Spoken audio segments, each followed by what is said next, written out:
नमस्कार दोस्तों, मैं हूं नीरज और आपकी अपनी कक्षा में स्वागत है।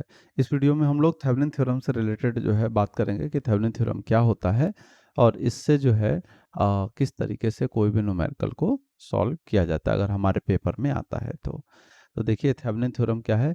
किसी भी दो टर्मिनल वाले नेटवर्क को जिसमें लीनियर प्रतिबाधाएं तथा उनके ऊर्जा स्रोत संयोजित हों को एक ऐसे समतुल्य परिपथ द्वारा प्रतिस्थापित या कह सकते हैं अंग्रेजी में रिप्लेस किया जा सकता है, जिसमें एक वोल्टेज स्रोत तथा एक श्रेणी में प्रतिरोध या प्रतिबाधा, प्रतिरोध का मतलब आरटीएच रेजिस्टेंस, प्रतिबाधा हो गया आपका जेडटीएच, संयोजित हो, जहां संयोजित वोल्टेज स्रोत वीटीएच का मान नेटवर्क के उन दो टर्मिनलों पर खुला परिपथ वोल्टेज तथा प्रतिबाधा जेडटीएच नेटवर्क के उन दो टर्मिनलों पर नेटवर्क के अंदर देखने पे प्राप्त नेटवर्क के अंदर देखने से प्राप्त किया प्रतिबाधा के तुल्य है, जबकि नेटवर्क के सभी वोल्टेज स्रोत उनकी आंतरिक प्रतिबाधा द्वारा प्रतिस्थापित किया गया हो। तो ये बहुत सारी बातें हैं। अब इसको मैं संक्षिप्त में बताता हूँ क्या है।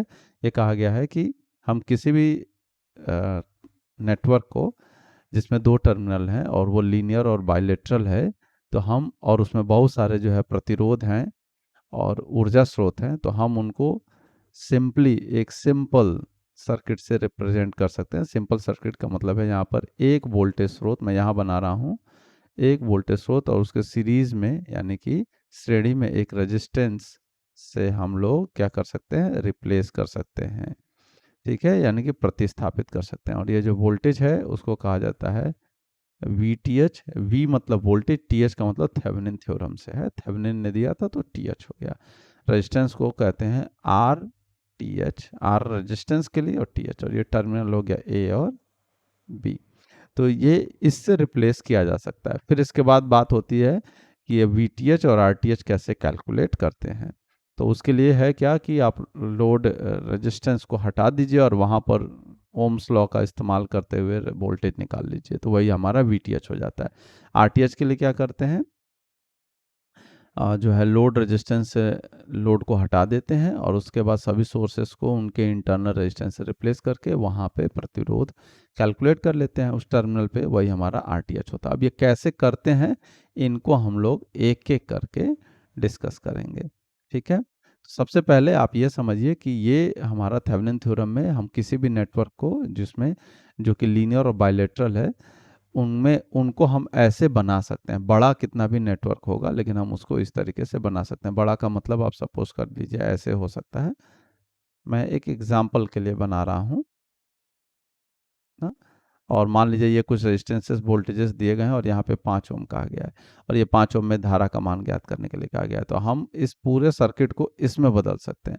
और यहाँ पर एक रेजिस्टेंस आएगा आर एल। आर एल का मतलब जिसमें आपको करंट फाइंड करने के लिए यार पता करना होगा। न्यूमेरिकल में आपको दिया होगा कि इस वाले रेजिस्टेंस यानी कि 5 ओम में धारा का मान ज्ञात करें, तो आप वही हमारा क्या होगा आर एल। और यहाँ पर जो करंट होगी वो होगी आपकी आई, और लोड में है तो इसको भी हम क्या कहेंगे आई एल। और यहाँ पे आई एल का जो मान होता है वो होता है we T H upon are T H plus R L. तो इस तरीके से हम लोग लोड करंट की वैल्यू यानी कि जो लोड में जिसमें हमको धारा का मान ज्ञात करने के लिए कहा गया उसका मान हम बड़े आराम से ज्ञात कर सकते हैं। तो यहाँ पर अगर आप क्वेश्चन में देखेंगे तो आर एल की वैल्यू हमेशा दी गई होगी, तो एक ये चीज़ तो आपको पता रहेगी। अब आपको वी टी एच और आर टी एच दो चीज़ें हमेशा कैलकुलेट करनी पड़ेंगी। तो इनको किस तरीके से कैलकुलेट करते हैं इसको हम लोग वन बाय वन जो है एक बार देखते हैं। ये आपको जो यहाँ पर दिखाया भी गया है, जो अभी हम लोगों ने बात करी है वो सब यही सब बातें जो हैं वो यहाँ पे भी लिखी हुई हैं। जैसे ये फार्मूला भी आप अगर ध्यान से देखेंगे तो वो वही फार्मूला है जो ऊपर हम लोगों ने भी बात की है। और ये जो 4 पॉइंट हैं इस इसकी मदद से जो है आपको कहा गया है कि आप क्या कर सकते हैं, वी टी एच और आर टी एच का मान जो है वो ज्ञात कर सकते हैं। तो जिसमें सबसे पहले वी टी एच की बात करते हैं, तो देखिए जिन दो बिंदुओं यानी ए और बी के मध्य थेवेनिन तुल्य ज्ञात करना है उसके ब्रांच प्रतिबाधा सामान्यतः RL और ZL, जो अभी मैं ऊपर बात कर रहा था, को हटा दें, अर्थात ओपन सर्किट कर दें। तो ये हो गया। उसके बाद जो है, जैसे कि मैं आपको समझाने के लिए अगर ये न्यूमेरिकल लेके एक साथ करता चलूँ तो आपको शायद और ज़्यादा आसानी से समझ में आएगा। तो जैसे इसमें क्वेश्चन में देखिए कहा गया है, थेवेनिन थ्योरम की सहायता से चित्र में प्रदर्शित परिपथ के 10 ओम प्रतिरोध में धारा का मान ज्ञात करें। तो ये जो डायग्राम है मैं इसको अलग से बना ले रहा हूँ और उसके बाद मैं आपको एक एक करके ये पढ़ता भी जाऊंगा और उसके बाद आपको जो है समझाता भी चला जाऊंगा। तो देखिए यहाँ पे 10 ओम यानी कि ये हमारा क्या हो गया, RL हो गया, और इसी में करंट फाइंड करने के लिए कहा गया है, यही हमारा क्या होगा, IL होगा। तो सबसे पहले क्या कहा जा रहा है कि आप इसको जो है नेटवर्क से हटा दीजिए, यही कहा गया ना, सामान्यतः RL को हटा दें। तो RL को हटा दिया, तो जब RL को आप हटाएंगे तो आपका जो डायग्राम बनेगा वो ऐसा होगा। देखिए मैं यहाँ पे बना रहा हूँ, इस तरीके से बनाएंगे क्योंकि यहाँ पर एक लाइन और आगे भी है स्टेटमेंट, वो भी हम लोग देखेंगे। ए और ये हो गया हमारा बी, और ये रेजिस्टेंस है 2 ओम, और ये कितना है आपका 3 ओम। अब यहाँ पे दो सोर्स हैं, वोल्टेज सोर्स दो लगे हुए हैं, इनको भी हमें रिप्लेस करना होता है। देखिए इसके बाद कहा गया है इस ओपन सर्किट वोल्टेज को कैलकुलेट करें किरचॉफ नियम की सहायता से। इसे हम क्या कहते हैं, VTH के रूप में जानते हैं। तो अभी हम लोग VTH की बात करेंगे, मैं अभी RTH के बारे में बता रहा हूँ। RTH का मतलब थेवेनिन रेजिस्टेंस के। अब सब एनर्जी सोर्सेस को निष्क्रिय करते हुए, एनर्जी सोर्सेस को निष्क्रिय, एनर्जी सोर्स का मतलब क्या है, जो यहाँ पे सोर्स यही तो एनर्जी प्रोवाइड कर रहे हैं, तो इनको निष्क्रिय करते हुए।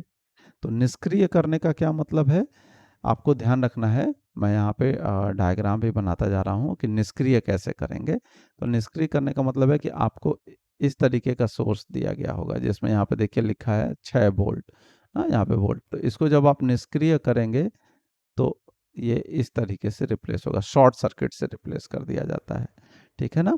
और अगर करंट सोर्स बना हुआ है इस तरीके का I, तो उसको जब निष्क्रिय करेंगे तो ये ओपन सर्किट से निष्क्रिय किया जाएगा।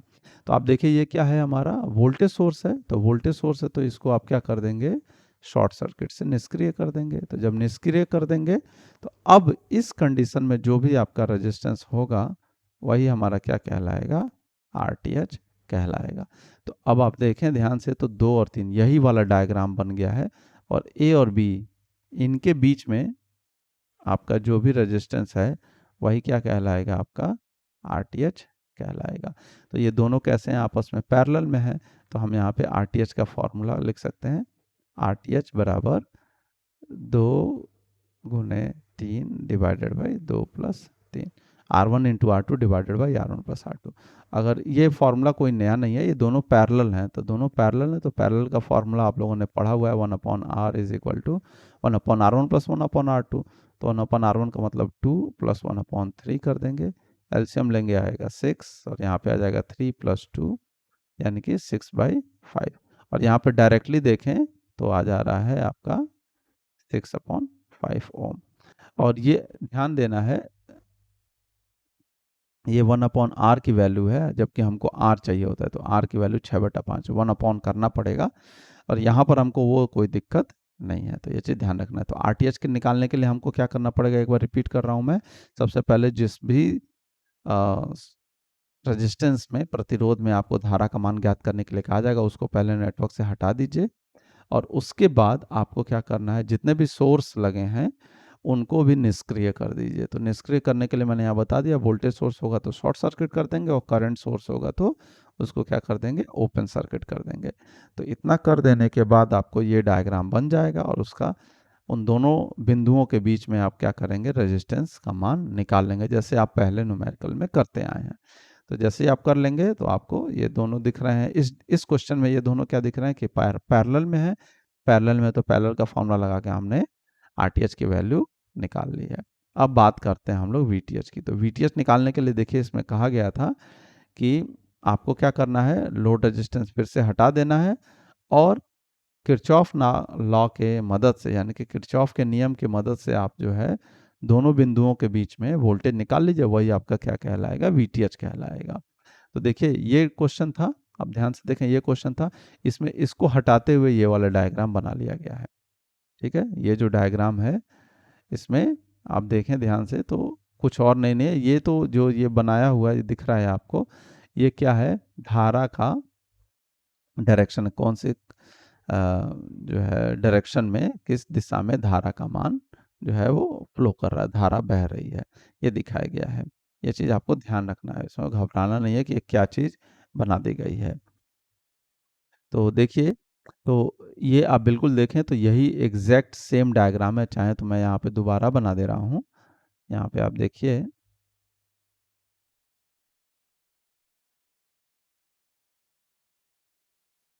ये है 2 ओम, 3 ओम, 4 वोल्ट, और यहाँ पे है 6 वोल्ट, और ये है हमारा ए, और ये है हमारा बी।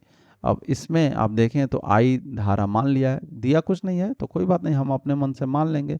यहाँ पे आई करंट फ्लो कर रही है, तो जब आई करंट फ्लो कर रही है तो हम यहाँ पे लिख भी लेंगे प्लस और माइनस, जहाँ पे भी धारा अंदर जाती है रेजिस्टेंस में, सिर्फ ये ध्यान रखना है, वो प्लस हो जाता है, बाहर आती है वो माइनस हो गया। इसमें भी धारा इधर जा रही होगी तो प्लस माइनस। अब इसके बाद आप क्या करेंगे, किरचॉफ वोल्टेज लॉ का इस्तेमाल करके यहाँ पे धारा का मान ज्ञात कर लेंगे। तो देखिए मैं यहाँ से स्टार्ट कर रहा हूँ और क्लॉकवाइज घड़ी की दिशा में ही हम लोग यहाँ पे लूप को देखेंगे कि किधर है। तो आप देखें यहाँ पे क्या होगा, प्लस से माइनस, तो -2 इंटू धारा कितना है आई, फिर प्लस से माइनस तो -3 इंटू धारा कितना है आई, फिर प्लस से माइनस तो -4, फिर यहाँ पे आएंगे तो माइनस से प्लस तो +6 बराबर 0। और इसको आप सॉल्व करेंगे, यानी कि आई का मान यहाँ पे निकालेंगे तो आपको मिल जाएगा आई बराबर, तो धारा का मान जो है 2/5 एम्पियर हमें मिल जाएगा। तो एक बार आपने यहाँ धारा निकाल लिया, लेकिन आपको वीटीएच निकालना था, और वीटीएच क्या है, ए और बी के, जैसे यहाँ पे भी लिखा गया ए और बी के बीच का वोल्टेज है। तो हम बी से स्टार्ट करेंगे और ए तक जाएंगे, और हमको जो भी वोल्टेज मिलेगा वो हम लोग कहेंगे कि वही क्या है, तो वीटीएच है। अब बी से ए तक जाने के दो रास्ते हैं, या तो आप इधर से चले जाएं या फिर आप इधर से चले जाएं, दोनों में से कोई एक फॉलो कर लेंगे। मैं यहाँ पे आपको दोनों से करके दिखा देता हूँ, आंसर जो है वो सेम आएगा। तो देखिए हम यहाँ पे लिख रहे हैं वीटीएच बराबर क्या आएगा, यहाँ से हम जब जाएंगे तो माइनस से कहाँ जा रहे हैं, प्लस, तो +6, फिर प्लस से कहाँ जा रहे हैं, माइनस, तो -2 आई, पहुँच गए ए पे, बस अब हमको आई की वैल्यू पुट कर दी है, तो 6 - 2 इंटू 2/5, और इसको सॉल्व करेंगे तो हमें वैल्यू मिल जाएगी, तो सॉल्व करेंगे तो आ जाएगा 26/5। अब मैं देखिए ये मिल गई है वैल्यू। अब सेम मैं इस वाले पाथ को, यह वाला रास्ता ढूंढ से जाता हूँ, क्योंकि दो रास्ते हैं तो कोई भी स्टूडेंट फॉलो कर सकता है, इसमें कोई फिक्स तो है नहीं। तो दूसरा रास्ता अगर आप फॉलो करेंगे तो मैं यहाँ पे लिख रहा हूँ, देखिए क्या होगा, वीटीएच बराबर कितना आएगा, इधर से आप जाएंगे तो माइनस से प्लस, तो +4, फिर माइनस से प्लस तो +3 इंटू करंट कितना था आई, 3 इंटू आई। अब वैल्यू रख दीजिए, 4 + 3 इंटू आई की वैल्यू कितनी है, 2/5। तो इसको सॉल्व करेंगे तो 5 छः को 20, एलसीएम लेंगे, 20 + 6 26, 26/5 वोल्ट। तो आप देख रहे हैं ना, दोनों तरफ से, चाहे आप इधर से जाएं तब भी 26/5, इधर से जाएं तब भी 26/5, दोनों से वैल्यू क्या आ रही है, सेम आ रही है। तो इसमें हमें कोई दिक्कत नहीं है, कोई भी हम एक फॉलो कर सकते हैं। और इसके बाद अब आपको क्या करना पड़ेगा, जो हमने ऊपर डायग्राम बनाया था, ऊपर ये, इसी को कहते हैं थेवेनिन तुल्य प्रतिरोध। ठीक है, तो ये हमें बनाना पड़ेगा। ये तुल्य प्रतिरोध थेवेनिन इक्विवेलेंट जो है यहाँ पे बना के आपको दिखाया भी गया है। फिर भी आप जो ऊपर डायग्राम है वही डायग्राम मैं यहाँ पे बना रहा हूँ, जिससे कि आप एक बार देख लें। तो देखें मैं यहाँ बना रहा हूँ, ये हो गया हमारा वोल्टेज वीटीएच, ये हो गया हमारा आरटीएच, और ये हो गया हमारा आरएल, और ये टर्मिनल ए और ये टर्मिनल आपका बी, और इसमें जो धारा का प्रवाह हो रहा है वो क्या है, IL, जिसका मान हमें ज्ञात करने के लिए कहा गया था। तो VTH का मान अभी हम लोगों ने ज्ञात किया है वो कितना है, 26/5 वोल्ट। और RTH हम लोगों ने जो निकाला है वो कितना आया है, 6/5 ओम। और RL न्यूमेरिकल में ऑलरेडी कितना दिया गया था, तो आप देखें तो ये दिया गया था 10। तो अब यहाँ पे रख देंगे आप 10 ओम। तो यहाँ पे आपको IL की वैल्यू मिल जाएगी। और IL क्या होता है, VTH upon RTH plus RL। VTH आ गया 26/5 डिवाइडेड बाई RTH आपको मिल गया 10 प्लस 6/5। तो इस तरीके से जो है, और इसका यूनिट क्या होगा, एम्पियर होगा, तो ए लिख दिया जाएगा। इस तरीके से आप क्या कर सकते हैं, किसी भी न्यूमेरिकल में आप किसी भी रेजिस्टेंस या प्रतिरोध में जिसमें भी आपको धारा का मान ज्ञात करने के लिए कहा गया है, थेवेनिन की मदद से आप बड़े आराम से कैलकुलेट कर सकते हैं। आशा करते हैं कि आपको वीडियो पसंद आई होगी। अगर वीडियो पसंद आई है तो अपने दोस्तों के साथ शेयर करें, और अगर चैनल पर नए हैं तो चैनल को सब्सक्राइब कर लें। धन्यवाद।